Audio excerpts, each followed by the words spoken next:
पाकिस्तान की सियासी तारीख़ अजीबोगरीब है। पाकिस्तान जमहूरियत का सफ़र अपना मुसलसल जारी नहीं रख सका और पार्लिमानी जमहूरियत जिसका ख्वाब था कि पाकिस्तान में उसको मजबूत किया जाएगा, तवाना किया जाएगा, वो भी परवान नहीं चढ़ सकी। 10-12 साल जमहूरियत चढ़ती है, 4-6 हुकूमतें बदलती हैं, फिर 10-12 साल माशाअल्लाह ही दौर आ जाता है।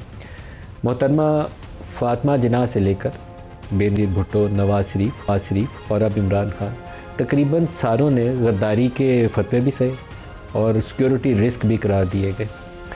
पाकिस्तान को आगे बढ़ने के लिए शायद ये जो गद्दारी के सर्टिफिकेट बांटने का सिलसिला ये ख़त्म करना पड़ेगा।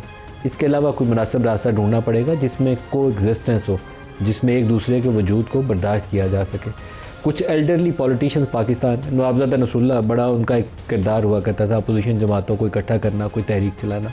अब वो एल्डरली रोल नवाज़ शरीफ और आसिफ अली ज़रदारी को अदा करना चाहिए। उनसे बड़ा सियासतदान, उनसे ज़्यादा तजर्बाकार सियासतदान उन दोनों से इस वक्त पाकिस्तान में और है कोई नहीं। नवाज़ शरीफ कोई 3 दफ़ा वज़ीर आज़म रह चुके हैं, ज़रदारी साहब सदर रह चुके हैं, तो दोनों को मिल के आपस में जब तक वो हाथ मिलाकर पाकिस्तान को इस मुश्किल हालात से बाहर नहीं निकालेंगे, आगे का रास्ता नहीं मिलेगा।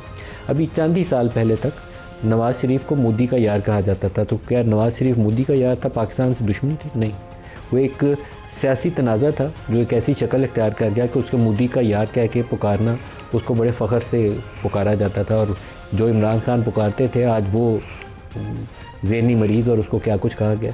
तो ये दोनों सूरतें दुरुस्त नहीं है, पाकिस्तान के मफाद में ये दोनों सूरतें नहीं हैं। मोहतरमा बेनज़ीर भुट्टो, अल्लाह उनकी मग़फ़िरत फरमाए, उनको सिक्योरिटी रिस्क करार दिया जाता था। नवाज़ शरीफ के ऊपर इस्टेब्लिशमेंट ने 81 से इन्वेस्ट करना शुरू किया था और उसका एक जो फोकस था, जो टारगेट था कि बेनज़ीर सिक्योरिटी रिस्क है, उसके मुतबादल के तौर पर नवाज़ शरीफ को खड़ा करना।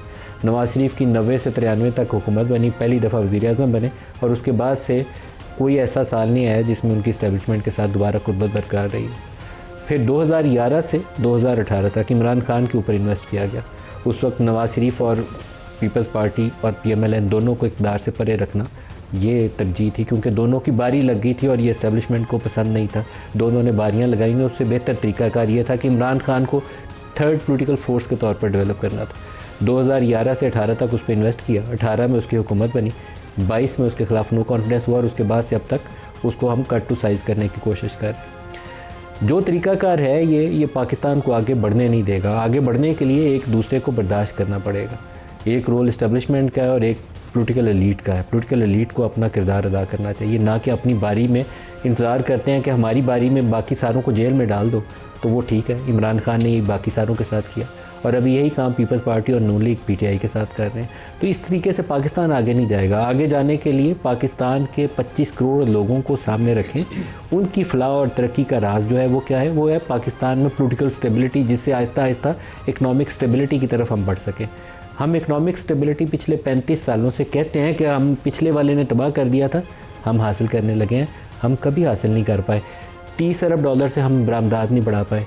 पाकिस्तान के पढ़े लिखे नौजवान जो पढ़ लिख जाते हैं, माँ बाप सारी उम्र अपना सारी उम्र की कमाइयाँ लगा कर उन बच्चों को पढ़ाते हैं, उनको यहाँ जॉब नहीं हम दे पाते, वो पाकिस्तान से बाहर जाते हैं नौकरी तलाश करने, और उन्हीं की भेजी हुई रिमिटेंसेस से पाकिस्तान का आजकल ये रोज़ो बसर जो है वो गुजर रही है। इसके अलावा कोई तरीक़ाकार नहीं है। बांग्लादेश जिसको हम कहते थे एक तिनका वहाँ कपास नहीं पैदा होती, वो 40 अरब डॉलर की बरामदात करता है, हम 30 अरब डॉलर पे फंस के बैठे होंगे। तो हमें अपनी कारकर्दगी का पता है कि हम क्या परफॉर्म कर रहे हैं, सिर्फ खुद फरेबी में मुब्तला है।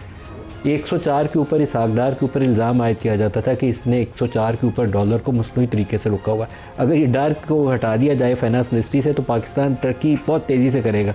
आज हमने 350 से भी क्रॉस कर लिया हुआ है डॉलर को, एक 350 रुपये, 280 या 84 रुपये और $1। बरामदात अभी भी 30 अरब डॉलर के हैं। कर्ज़े 3 गुना ज़रूर बढ़ गए हैं, बरामदात नहीं बढ़ सकें।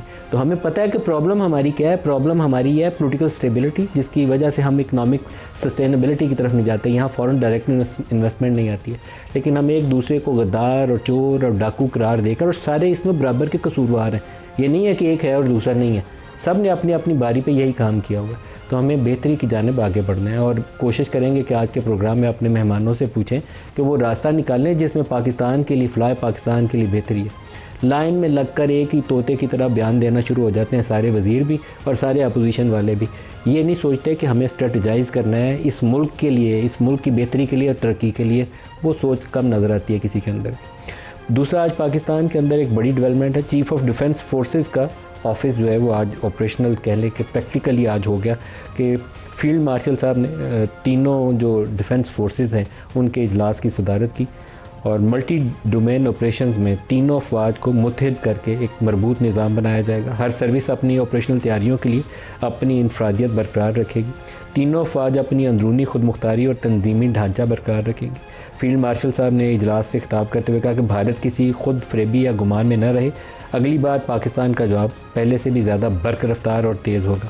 पाकिस्तान नाकाबिले तस्खीर है। इंशाल्लाह पाकिस्तान का दफ़ा मजबूत है। आज एक अमरीकी रिपोर्ट भी आई है अफ़गानिस्तान में जो उन्होंने असला छोड़ के गए हैं 144 बिलियन डॉलर्स, रुपए नहीं है, 144 बिलियन डॉलर्स उन्होंने अफ़गानिस्तान में 20 सालों में लगाए हैं उसकी तमीर नौ के ऊपर। वैसे तो उनका ख़र्चा इससे बहुत ज़्यादा है, इसकी तमीर नौ के ऊपर जिसमें कोई 31 बिलियन डॉलर से ज़्यादा उन्होंने उसकी सिक्योरिटी फोर्सेस पे भी इन्वेस्ट किया। और भागते हैं, जब वो भागे हैं वो त्यारा वो जो लटके हुए लोग थे जिसके ऊपर, उसके बाद अपना वो तमाम असला, गोला बारूद, बंदूकें, नाइट विजन डिवाइसेस और वो थर्मल विजन गन सारा कुछ यहाँ अफ़गानिस्तान छोड़ के चले गए जिसको अब TTP इस्तेमाल करती है पाकिस्तान में दहशतगर्दी की कार्रवाइयों में। और एक रिपोर्ट जो अमरीकी एक इदारे की बनाई गई रिपोर्ट है उसके मुताबिक ये तमाम असला अब TTP इस्तेमाल करती है और उसी के नतीजे में पाकिस्तान के अंदर ये जितनी दहशतगर्दी की कार्रवाइयाँ हो रही हैं तो इसकी ज़िम्मेदारी बराह रास्त अमरीका के ऊपर है। और इस असले को समेटने का और पाकिस्तान के दिफा के ख़िलाफ़ ये जो कार्रवाइयाँ हो रही हैं उनको रोकने के लिए भी अमेरिका को अपनी ज़िम्मेदारी अदा करनी चाहिए। आज के प्रोग्राम में इन दोनों टॉपिक्स पर बात करने के लिए इस्लामाबाद हमारे साथ मेहमान शख्सियत हैं तारिक फ़ज़ल चौधरी साहब, वफाकी वज़ीर पार्लिमानी अमूर हैं। डॉक्टर साहब वेरी वार्म वेलकम। इसके अलावा महमूद मौलवी साहब सीनियर पॉलिटिशियन हमारे साथ हैं और आफ्ताब आलिम साहब वज़ीर कानून खैबर पख्तूनख्वा भी हमारे साथ हैं। सबको प्रोग्राम में खुश आमदीद कहते हैं। तारिक साहब आपसे आगाज़ करूँगा। पोलिटिकल स्टेबिलिटी के लिए कुछ लोगों को किरदार अदा करना पड़ेगा और कद काट पार्टी लाइन से ऊपर उठ गया पाकिस्तान की खातर। उसमें नून लीग, पीपल्स पार्टी, PTI क्या कहती है या इस्टेब्लिशमेंट में किसी ने क्या प्रेस कॉन्फ्रेंस कर दी है उसकी वो दोहराने की बार बार बजाय ताकि हमारे नंबर पक्के हो जाएं, पाकिस्तान की खातिर कुछ लोगों को किरदार अदा करना चाहिए। जी बिस्मिल्लाहिर्रहमानिर्रहीम। बिल्कुल आपने सही कहा मलिक साहब। आज आपने जो अपनी इब्तदाइया आपने गुफ्तगू की है उसमें जो आपने और बातें की हैं उसमें एक आपने लफ्ज़ इस्तेमाल किया खुद फरेबी।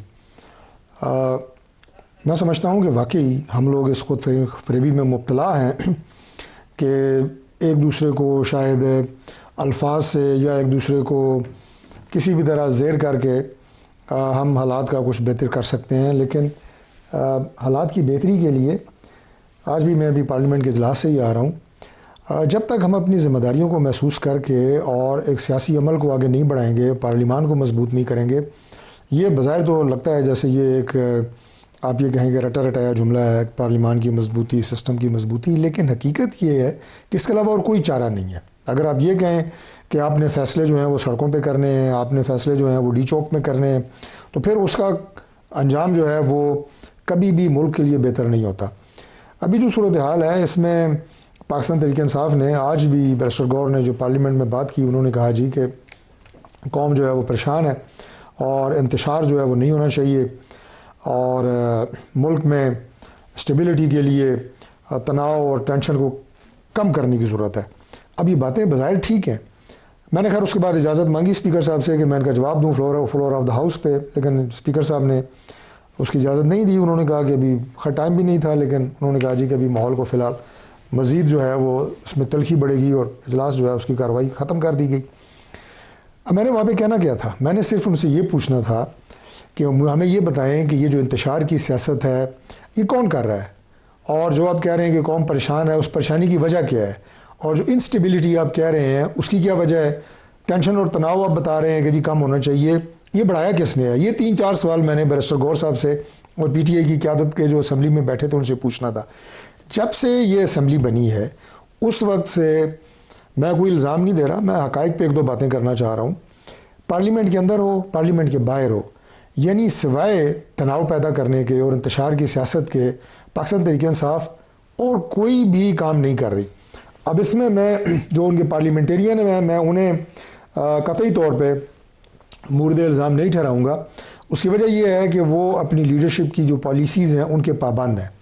जब उन्हें डायरेक्शन आ जाती है कि आपने इजलास के अंदर जो है वो सीटियाँ बजानी है, बैंड बाजे बजाने, हल्ला गुल्ला करना है, कागज़ फाड़ने हैं, इजलास की कार्रवाई को रोकने की कोशिश करनी है, वो कोशिश तो करते हैं, रुकती नहीं है, लेकिन ज़ाहिर है पार्लियामान ने आगे चलना है, मुल्क ने भी आगे चलना है। यहाँ पे ये उसके बाद जब उन्हें डायरेक्शन आती है जनाब के सड़कों के ऊपर आपने जो है वो हंगामा राई करनी है, इंतशार करना है, इस्लामाबाद के ऊपर हमला आवर जिस तरह वो होते रहे हैं माजी में, ये सारी चीज़ें कभी भी फ़ायदे में नहीं। सबसे पहले उनका अपना नुकसान हो रहा है और उसके बाद सिस्टम का नुकसान हो रहा है, मुल्क का नुकसान हो रहा है। उनका अपना नुकसान छोटा है क्योंकि ज़ाहिर है वो एक पार्टी है, मुल्क का नुकसान बड़ा है क्योंकि हमारी हर चीज़, आपकी कारोबार, आपकी जो बरामदात की आप बात कर रहे थे, इन्वेस्टमेंट, इंटरनल एक्सटर्नल, वो सारी इस स्टेबिलिटी के साथ जुड़ी हुई हैं जो कि इन हरकतों से मुल्क में नहीं हो पा रही। और दूसरी बात मैं ये कहूँगा कि देखें, जो मैंने कहा कि ये इंतशार और फितना फसाद और ये सारी बात, इसमें आप हमारी पार्टी को छोड़ें, प्राइम मिनिस्टर का रोल देखें।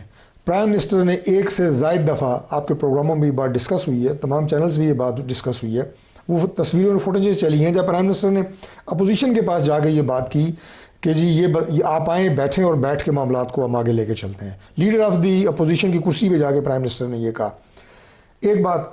दूसरी बात यह है कि आप ये कह रहे हैं कि कुछ लोगों को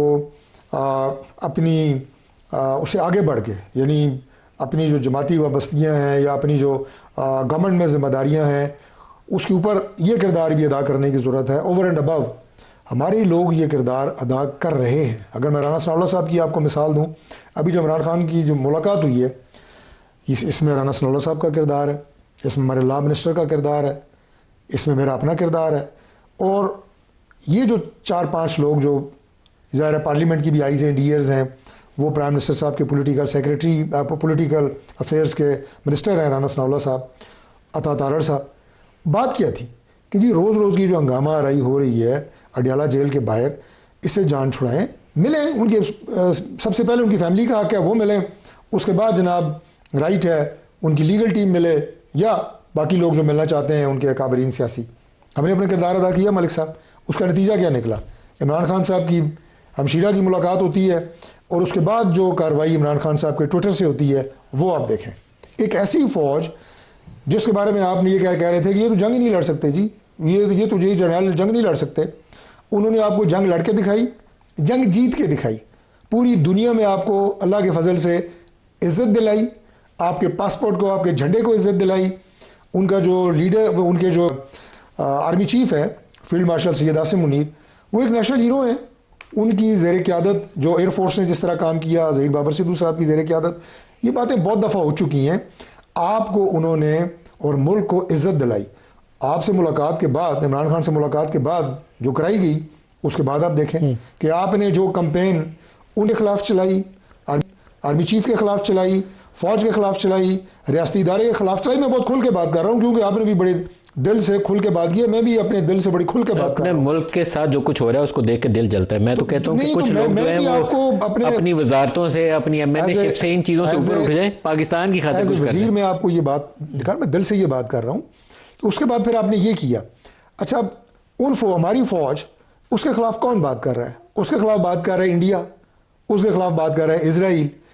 मुसलमान ममालिक तो आपको सर पे उठा के फिर रहे हैं। सऊदीया ने तो अपना दिफा आपके हवाले किया है, आपके सिपा सलार के हवाले किया है, फील्ड मार्शल के हवाले किया है, आपकी फ़ौज के हवाले किया है। इस पजीराई को समझें। आप अगर टांगें खींचेंगे फ़ौज की, उसके सरबराह की, आप किसकी टांगें खींच रहे हैं? आप पाकिस्तान की टांगें खींच रहे हैं। तो ये आपको भी होश के नाखून लेने की ज़रूरत है। सियासत को सियासी मैदान में सियासी अंदाज से लड़ें, सियासी जमातों से लड़ें, हमसे लड़ें, गवर्नमेंट से लड़ें, समझ आती है। आप बराह रास्त इदारों से लड़ रहे हैं, फ़ौज से लड़ रहे हैं, फ़ौज के सरबराह से लड़ रहे हैं, क्या सियासत है? आफ्ताब आलम साहब, आफ्ताब आलम साहब, आपसे चाहूँगा कि आप भी इसके ऊपर अपनी राय दें। कुछ मामलात में बेहतरी के लिए कुछ लोगों को किरदार अदा करना है, आपकी पार्टी की जानिब से या आपकी जानिब से ये रोल कौन अदा कर सकता है? जी बिस्मिल्लाहिर्रहमानिर्रहीम, बहुत शुक्रिया नदीम साहब। इस तरह है मेरे भाई तारिक फजल चौधरी साहब ने बड़ी अच्छी प्यारी बातें की हैं, लेकिन अफसोस तब होता है जब कॉल और फेल में तजाद हो। असल में मसला कहाँ से पैदा होता है? जब आप जमहूरियत को, जमहूरी अक़दार को पांव तले रौंदेंगे और अगले को कहेंगे कि आपने इसके ऊपर एहतजाज भी नहीं करना, आप उससे एहतजाज का हक भी छीन लेते हैं, देखें, सबसे पहले बुनियादी चीज क्या है? चले 9 मई या 10 मई जो ड्रामे रचाए गए उसको उन चीजों को रहने दें आप।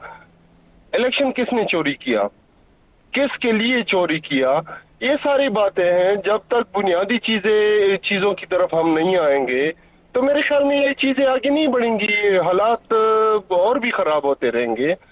हमारी भी यही गुजारिश है, आज जिस तरह चेयरमैन साहब ने भी बताया कि देखें, ये मसाइल जो हैं उनकी बुनियादों तक जाके आपने उनकी करेक्शन करनी है। अगर तो आप फेडरल मिनिस्टर बैठ के वो धमकियां लगाएं, देखें अभी ये अडियाला के ऊपर तो ये आते हैं कि अडियाला के ऊपर ये हरदर्मी और फलाना ढिमकाना, लेकिन मैं इनसे सवाल करता हूं कि क्या वजह थी? 1 महीना आप लोगों ने क्यों खान साहब की फैमिली को उनसे मिलने नहीं दिया? उनका एक चीफ मिनिस्टर है, उन्हीं के नाम पे वोट लिया है, उन्हीं एक वोलेटाइल प्रोविंस को रिप्रेजेंट कर रहा है, चीफ एग्जीक्यूटिव है, उसका प्रिविलेज भी है कि वो किसी से भी मिल सकता है किसी भी जेल में। आप क्यों नहीं अपने लीडर से मिलने देते? खुदा न खास्ता आप क्या इंप्रेशन दे रहे हैं पख्तूनख्वा की अवाम के बारे में कि पता नहीं, हालांकि पख्तूनख्वा की अवाम को कुर्बान किसने किया, इस नेज तक किसने पहुंचाया? आज आप लोगों ने पख्तूनख्वा की इकोनॉमी का जनाजा निकला हुआ है। हमारे लोग अगर गल्फ कंट्रीज में ना होते तो आपके, मैं समझता हूं कि भेड़िए फिर रहे होते वहां पे। ये तो थोड़ी बहुत हमारी अगर इकोनॉमी चलती है रेमिटेंसेस से, हमारे फॉरेन में लोग हैं, यहाँ पे तो इंडस्ट्री का इन्होंने तबाही पेरी हुई है। खान साहब के फेडरल गवर्नमेंट के दौर में हमें व्हीलिंग चार्जेस 3 रुपए पर यूनिट, जिससे हम अपनी हाइड्रो पावर जो है वो अपनी इंडस्ट्री को चीपेस्ट सोर्स ऑफ एनर्जी जो हमारी है वो दे सकते थे, इन्होंने वो बढ़ा के 27 रुपए कर दिए है। ये सारे जो है ये देखें, बातों से नहीं होगा, ये आपने अमल से साबित करना होगा कि हम मुस्बत सोच रहे हैं, मुस्बत। खुदा ना ख्वास्ता अपनी आर्मी को कौन स्ट्रॉन्ग नहीं होता हुआ देख सकता? देखें, हम ग्राउंड रियलिटीज को समझ सकते हैं कि पाकिस्तान जो है वो किन किन लोगों के आंखों में खटकता है, लेकिन एक एस्टेब्लिशमेंट का पॉलिटिकल में कोई रोल नहीं होना चाहिए। मेरे लीडर को क्या क्या वो मतलब तमगे दिलाता है, मेरे चीफ मिनिस्टर को क्या क्या जो एक सवाल है कि आपकी जमात में से कुछ लोगों को एक एल्डरली रोल अदा करना है, बैरिस्टर गौहर अदा करें, असद कैसर अदा करें, आगे बढ़ें ताकि तनाव में कमी आ जाए। वो कौन से ऐसे आपकी जमात में चेहरे हैं जो ये रोल अदा कर सकते हैं? बिल्कुल जी, हमारे पास बेहतरीन लोग हैं हमारी लीडरशिप में। खान साहब खुद भी देखें, खान साहब के बारे में जो इम्प्रेशन बनाई गई है, पता नहीं खान साहब क्यों नहीं चाहेंगे कि मेरी आर्मी मजबूत हो, खान साहब क्यों नहीं चाहेंगे कि पॉलिटिकल प्रोसेस जो है वो आगे बढ़े, लेकिन फ्रॉड की बुनियाद के ऊपर तो वो कभी भी नहीं मानेंगे, क्योंकि वो उसूली सियासत के ऊपर यकीन रखते हैं। तो आपसे ये डिमांड कर रहे हैं कि जो आईन में है उसी तरह जो है आपने मेरे साथ चलना होगा। Care taker government, abnormal government किसने चलाई जी? 90 दिन में इलेक्शन करा। महमूद मौलवी साहब से भी पूछते हैं, महमूद मौलवी साहब से जवाब दें। मैं रिक्वेस्ट कर लूंगा 1 मिनट के लिए, ज़्यादा नहीं। मैं अपने भाई ने जो बातें की हैं, मैं सिर्फ एक बात अर्ज करूंगा। देखिए, बात यह है कि आपने कहा जी कि इमरान खान से 1 माह क्यों नहीं मिलने दिया गया, उसकी अपनी एक वजूहत थी, मैं उस पर डिटेल में नहीं जाऊँगा, लेकिन चले उसके कसूरवार हम है ना आपकी नज़र में कि जी क्यों नहीं मिलने दिया, रीज़न थी वैलिड है, उस पर भी डिबेट अभी बाद में कर लेंगे, लेकिन गवर्नमेंट थी ना। आपने क्या किया? आप और आपकी पार्टी और आपके सोशल मीडिया के लोग, आपने गालियां दी फौज को, आपने कंट्रोवर्शियल बनाने की कोशिश की उसके सरबराह को। ये कैसे, क्या फार्मूला है? ये मेरी समझ से तो बाहर है। मैं ये कह रहा हूं जो अपने भाई ने कहा नहीं, आपने कहा ना कि इमरान खान ये चाहते हैं कि फौज मजबूत हो, नहीं मैं कह रहा हूं आपने कहा ना कि इमरान खान चाहते हैं कि फौज मजबूत हो, तो अगर आप उनके जो सरबराह हैं, चीफ ऑफ डिफेंस फोर्सेज हैं, उनके खिलाफ प्रोपेगेंडे करेंगे तो ये फौज मजबूत होती है ऐसे कि आप उनके जो सिपा सालार हैं उनको कंट्रोवर्शियल करने की कोशिश कर रहे हैं, फौज को ज़्यादा कंट्रोवर्शियल करने की कोशिश कर रहे हैं, और सारे आपके लोग लगे हुए हैं, पता है इन्हें। महमूद मौलवी साहब, आपसे भी इसके ऊपर पहले राय आ जाए, फिर प्रोग्राम आगे बढ़ाते हैं। ये मामला, ये तनाज़ा किसी तरीके से इसको बेहतरी से आगे बढ़ाना पड़ेगा। लड़ाइयाँ लड़के या तानो तशनी से हम एक दूसरे को नीचा दिखाने की अगर कोशिश करेंगे तो रास्ता कभी नहीं मिलेगा। महमूद मौलवी साहब। देखिए, मेरा कहना यह है कि मैं ये कहूँगा पीटीआई को भी मेच्योरिटी का इज़हार करना चाहिए। उसकी वजह यह है कि आज मेरे भाई ने अभी बिल्कुल सही कहा, पीटीआई में काफ़ी मेच्योर लोग हैं और जो है देखिए पॉलिटिकल पार्टी के साथ बैठ के बात करें। और मेरे तो समझ में ये नहीं पड़ रहा है कि पीटीआई जो है एक इतनी समझदार पार्टी होते हुए वो ये क्यों पॉलिटिकल लोगों से बात नहीं करना चाहती। देखिए, उसकी वजह यह है कि इस तनाव को पॉलिटिकल लोग ही बैठ के सॉर्ट आउट कर सकेंगे। उसकी वजह यह है कि अगर ये एक हम जो है इस्टेब्लिशमेंट को इसमें घसीटेंगे और इस्टेब्लिशमेंट को बुरा भला कहेंगे, जो कि पीटीआई के मैं कहूँगा कुछ सोशल मीडिया और कुछ लोग जो कर रहे हैं, वो एक्सेप्टेबल किसी को नहीं है। बल्कि पीटीआई के अंदर खुद भी उन लोगों को एक्सेप्टेबल नहीं है कि वो फ़ौज के ऊपर तनकीद करे और फ़ौज को बुरा भला कहे, क्योंकि फ़ौज पूरे मुल्क का है। हमने भी काफ़ी कोशिश की, मैं इमरान इस्माइल साहब, फवाद चौधरी साहब जो है पीटीआई के काफ़ी लोगों से मिले। और मैं एक चीज़ ये तारिक साहब की बात को एंडोर्स करता हूँ कि राना सनाउल्लाह स्पीकर साहब और लॉ मिनिस्टर ने हमें वेलकम किया और कहने लगे देखिए हम तो चाहते हैं कि पीटीआई वाले आएँ, बैठे और एक पॉलिटिकल जो है सेटलमेंट का लफ्ज़ इस्तेमाल नहीं किया, पॉलिटिकल आहंगी हो और हम बैठ के चीज़ों को सॉर्ट आउट करें बनिस्बत सड़कों पे, क्योंकि हमने भी ये सब करके देख चुके हैं और हम मुल्क को आगे ले जाना चाह रहे हैं। तो देखें, वहाँ से भी हमें तो कम से कम काफ़ी पॉजिटिव रिस्पांस मिला। इवन पीटीआई से पॉजिटिव रिस्पांस मिला। पीटीआई के मतलब जो इस वक्त के मैं कहूँगा लीडर्स हैं और बाहर के मुल्क में भी हैं और यहाँ पे भी है और दुबई में भी बात हुई, ठीक है ना। तो चीज़ें बेहतरी की तरफ जा रही थी। ये अचानक ये जो मैं कहूँगा जो उस दिन हुआ जो कि होना नहीं चाहिए था, ये ट्वीट से शुरू होता है और वो ट्वीट, इसमें कोई दो राय नहीं है कि गैर मुनासिब और जो है किसी को एक्सेप्टेबल नहीं था। उसकी वजह यह है कि जैसे मेरे भाई ने भी कहा कि जी फ़ौज के ऊपर देखिए, अभी तक तो आप कर रहे थे कि फ़ौज के मैं कहूँगा कि कुछ लोगों के ऊपर तनकीद कर रहे थे, ख़ास तौर पे जब एनडीयू वाला इशू हुआ। देखिए, एनडीयू जो है फिर आप पूरे इंस्टीट्यूशन के ऊपर जो है आप तनकीद कर रहे हैं। आप कह रहे हैं कि जो लोग एनडीयू को अटेंड किए जो कि पीटीआई के लोग थे, वो जो है मीर जाफ़र और मीर सादिक है, दिस वाज अनवांटेड। और ये जो है मैं आपको बताऊं कि पीटीआई के सफ़ों में भी इसके ऊपर काफ़ी तनकीद हो रही है कि वो लोग जो वहाँ पे खान साहब को डिफेंड कर रहे थे, उनके ऊपर अगर आप इस किस्म के इल्ज़ाम लगाएं तो ये नामुनासिब बात है। आज भी मैं कहूँगा देखें, पीटीआई में समझदार लोग हैं। ये कहना कि जी महमूद खान अचकज़ई डिसाइड करेंगे या राना अब्बास साहब डिसाइड करेंगे, पीटीआई इतनी बड़ी पार्टी है, पीटीआई के लोग इतने बाशऊर लोग हैं, उनको क्या ज़रूरत पड़ गई है। मेरे तो ये समझ में नहीं पड़ता कि बाहर से लोग इंपोर्ट करके और उनको लीड दिया जाए। लीड तो देखे पीटीआई के लोगों को लेना है।